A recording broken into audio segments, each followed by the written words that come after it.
What is up, people? Hello and welcome back to the channel. Welcome back to another tips and predictions video here on the Cup Chasers. Let's go ahead and get the likes up for match week 20 in the Premier League. Subscribe to the channel if you are new. It does help the channel grow. And of course, let me know what you think about the upcoming prediction and tips here in the comments below. But yeah, it's going to be a lot of action here in January. Happy New Year, by the way. It's going to be fast and furious. If you thought the festive period was jam-packed, wait till you look at the fixtures coming down the barrel. It's Premier League, it's Carabao Cup, it's FA Cup getting started. Champions League will be back right around the corner. We're looking at the Premier League this week for some juicy matchups. And so let's go ahead and get into it. I'll go ahead and share some of my results from last week. It was decent on Saturday, of course. Here you see it right here. I was a Jamie Vardy goal away from nailing literally every single bet. And then as the day wore on, it got much worse. And into Sunday, it was pretty bad here on these. And then, of course, over on Prize Picks, I did some of these as well, did their new promo. Go ahead and check that out. I'm only down one unit and trying to turn those promo monies into real monies, as they say. Here we go. We got a couple of lineups.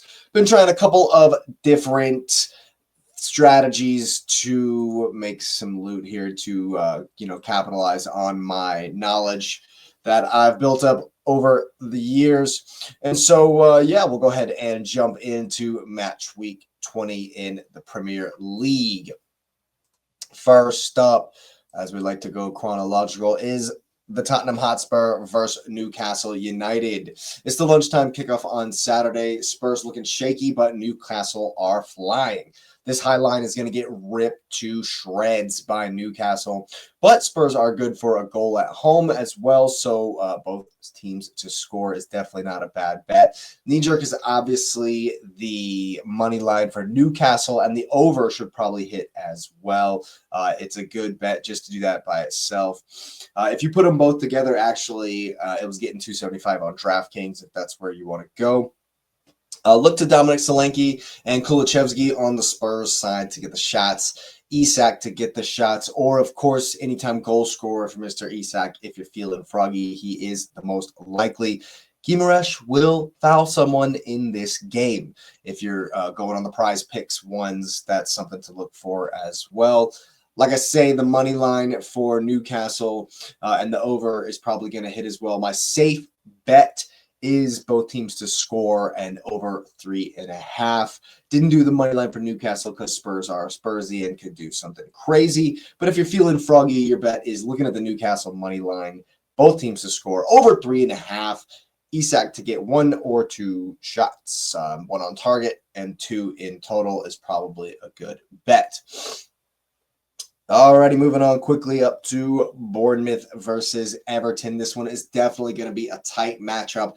The Cherries are enjoying one of their best top-flight seasons to date, but they have been wasteful at times in front of goal. They needed a ton of energy to get the late draw versus Fulham. Had to keep going and going and going, and I think that this will be a wholly different game than that one. The Cherries have had a lot of success when there is space, but Everton will look to restrict the space here in this game, and it leads me to believe that Bournemouth will just edge this one 1-0. I don't really back Everton to score ever, and it wouldn't be surprised me if this one actually goes goalless. Everton have gotten a number of 0-0s in recent weeks, against Arsenal being one of them. So they definitely are going to sit in and look to counter against Bournemouth, give them the ball, and Bournemouth won't have as much space, so it could be tough. That's why I'm backing Bournemouth to win, but only just. We're looking at Evan Nilsson, we're looking at Ouattara and Semenyo to get the shots. Evan Nilsson being your best bet on the Prize Pick style. The safe bet in this one is the under 2.5 on this one. I definitely think it's going to be a low-scoring game. If you're feeling froggy, we're going the Bournemouth money line and under 2.5. Evan Nilsson for a shot on target or 2 shots in general. Up next, Aston Villa hosting Leicester City. Villa are going to have a ton of the ball in this one. It will not be like the Brighton game. The goals won a number of the second balls, which allowed them to be dangerous on the break. Leicester did not do anywhere near enough of that versus City, and I imagine it's going to be very similar. Leicester were wasteful against Manchester City as well. I do expect Ruben Nistelrooy to look at the Brighton game, though, and try to do something similar. The long balls over the top and try and win the second ball. If they do that as well as Brighton, I do indeed back them to get a goal. But Aston Villa looked all over the place against the long ball, which is weird. Emery will look to lock that down against Leicester. I definitely back Aston Villa to win the game. Morgan Rogers is on fire. Look for the Villa players to get your offensive production in this one. Morgan Rogers, Yuri Tielemans, and even Leon Bailey will probably all have shots in this one. Watkins is definitely going to put one on target. Could be one-way traffic, but betting Vardy to get some shots is never a bad bet. Your safe bet in this one is Aston Villa money line. If you're feeling froggy, we're doing the Villa money line. Both teams to score. Morgan Rogers is going to have 2+ shots. Yuri Tielemans is going to have 1+ shot, and Watkins is getting a shot on target. Crystal Palace are hosting the Chelsea Blues. And at first glance, you're thinking Chelsea should be winning this game, but a deeper look says it's going to be a closer contest. I believe that the first goal in this one is absolutely crucial. Palace were decent in the Carabao Cup against Arsenal until they had to come out after going behind, but kept it close for a long, long time. They did concede early in the league and had to come out, then got absolutely blasted. And it's going to be a similar approach against Chelsea. That leads me to believe that that first goal is going to be mightily important. Case in point, Chelsea struggled last time out after conceding first and have shown some cracks in the ship in the past 3 games. I do believe, however, that if they do get that early goal and Palace have to advance their starting positions a bit, put a little bit more pressure on, that Chelsea could actually smash them, just like Arsenal ended up doing. Cole Palmer obviously going to have some shots and maybe even back him to score if you're feeling froggy. Ismail Sarr is loving life at the moment, and I have him to get a shot on target last week. He's going to do it again, so I'm backing him on this one. Eze got back on the score sheet against the Saints as well, so he could get some shots in. I'm leaning a tight Chelsea win on this one after a heavily contested game, but I do think there will be goals. So the safe bet we're going with is over 2.5. The feeling froggy bet over 2.5. Chelsea money line. Ismail Sarr is going to get a shot on target, and Cole Palmer will also have a shot on target. We're moving right along to Manchester City hosting the West Hammers. You're looking for Man City to continue their winning ways in this one to finally get back-to-back wins in what seems forever. It actually comes at a great time for them as West Ham are wounded and in the dumps. Haaland was back on the score sheet, and they recorded a shutout last time out, the Citizens, and this one will be another confidence booster. I do have a sneaking suspicion this one could get ugly in spite of City's poor form. The timing could not be worse for West Ham. City are desperate for consistency, and Jared Bowen has just gone out with a broken foot. Of course, Antonio is not going to be there, and so it's going to fall to Fulkrug. I expect to lead the line. For me, I feel it's going to be wave after wave of City attack and a comfortable win. So we're looking at Haaland to have the shots on target. Probably 2+ is good value. And Kudus or Fulkrug on the West Ham side, but they won't get a lot of chances. So that's definitely in the feeling froggy realm. Your safe bet, of course, is the Manchester City money line. If we're feeling froggy, we're going City money line. Haaland 2 shots on target and Kudus 1 shot on target. Moving on to Southampton hosting Brentford. Look, Southampton are poor. Yes, Brentford aren't great away from home, but the Saints are not good. I do expect the Bees to bounce back from their loss to Arsenal and get the win in this one, even though it's away from home.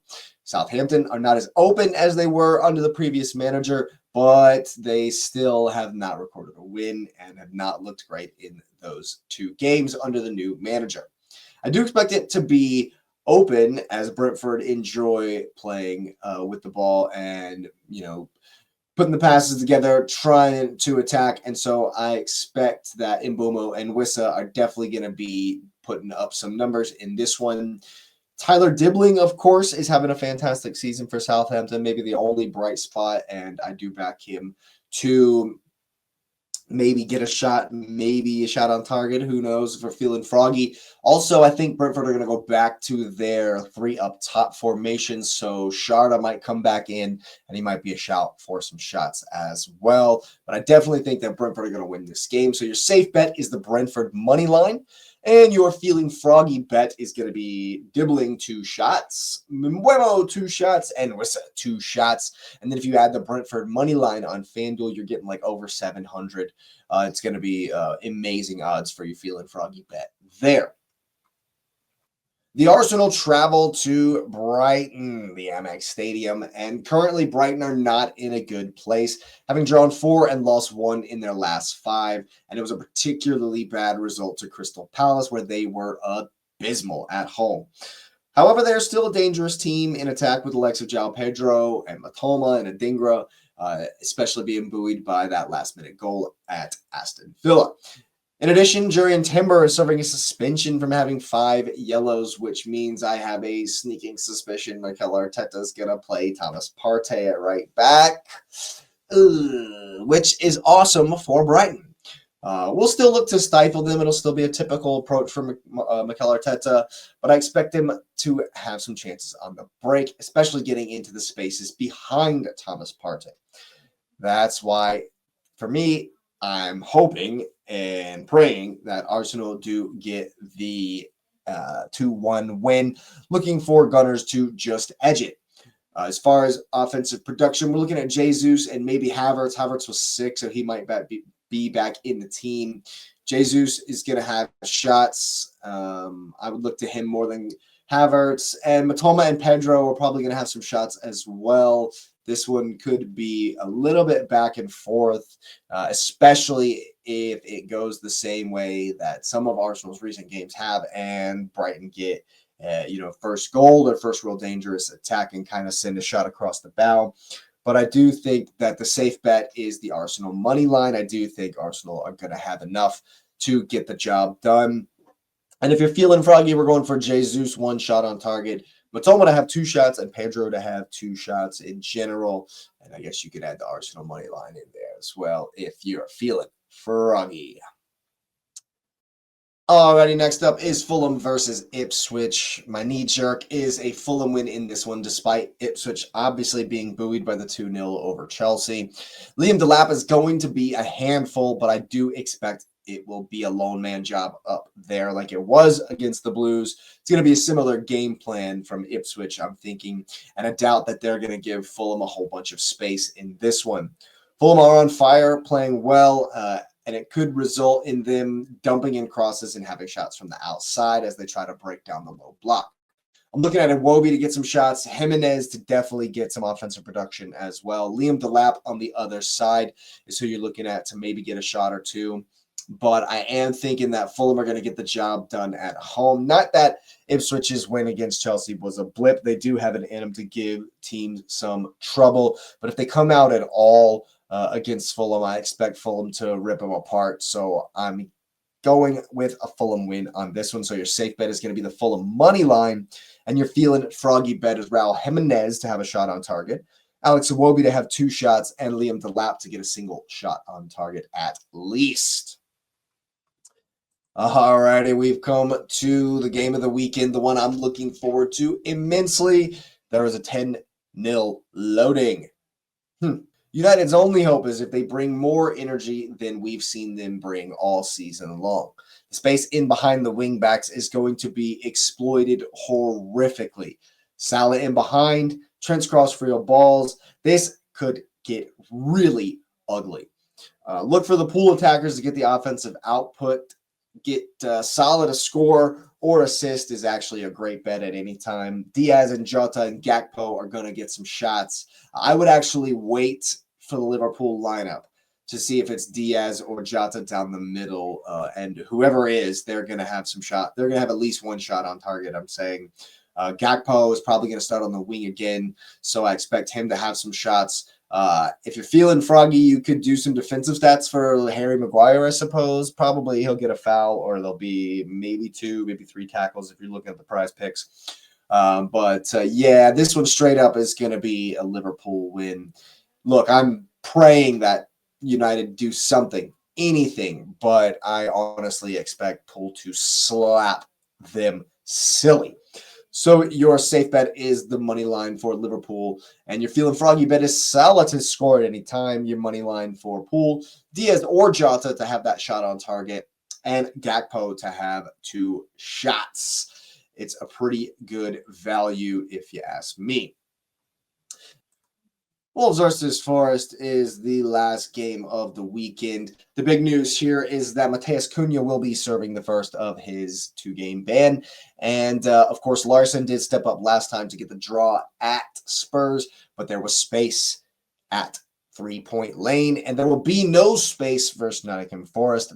They are flying high right now, and I expect them to continue to do so at Molineux. We're looking for Chris Wood and Anthony Alenga, even Gibbs White and maybe Hudson-Odoi to be your offensive leaders in this game. Forest should definitely come out the victors here. I expect them to be cautious and keep Wolves in front of them. So far, Nuno hasn't let their success go to their head and has kept their approach relatively the same. They'll sit off and keep Wolves out, then counter with deadly precision. So your safe bet, of course, is the Forest money line, and your feeling froggy bet is Forest money line. Chris Wood to have a shot on target, and Anthony Alenga to have a single shot on target. Alrighty, we've come to the Hidden Gems section. I do already have a Wild Man Friday bet in for Madrid to beat Valencia. There's going to be goals between Juventus and Milan, and Porto's going to win, as well as Lisbon to win. Who doesn't love a good Friday bet? It's the Copa del Rey at the weekend, and I tend to avoid the domestic cups away from England because you never know how seriously teams are going to take the competition. However, there is Serie A action, and I expect both teams to score in Napoli versus Fiorentina. The winner in that one is going to be tough to call. Fiorentina are mean at home no matter the opponent, but I do expect goals. Hellas Verona are not good, so I expect Udinese to win that one, but I've seen the hosts give tougher opposition in really hard games, so I may just let that one go, but Udinese should win. The only game in Italy I would touch on Sunday is the Rome derby, Rome versus Lazio. Both teams are going to score, but the winner is way too tough to call there. In France, Lille should beat Nantes, but it could be tight. I might stay away. I'm more confident that Lyon will beat Montpellier, and Marseille should beat Le Havre at home. Benfica are playing Braga on Saturday in Portugal and should beat them, but it will be a good game. The only other one in that league is that I back Santa Clara to defeat Firenze at home. Now remember, people, that a lot of this research was done early in the week, so be sure to study up on lineups before placing your wagers. The personnel obviously affects games and the lines, and thus your chances of winning. Also, remember that you do not have to follow my strategies on the actual wagers and should use the tips however you see fit. And of course, gamble responsibly. So that's it for this week. Hit the like button, subscribe if you're new, and let me know what you think in the comments below. Thanks for being here, and we'll see you next time.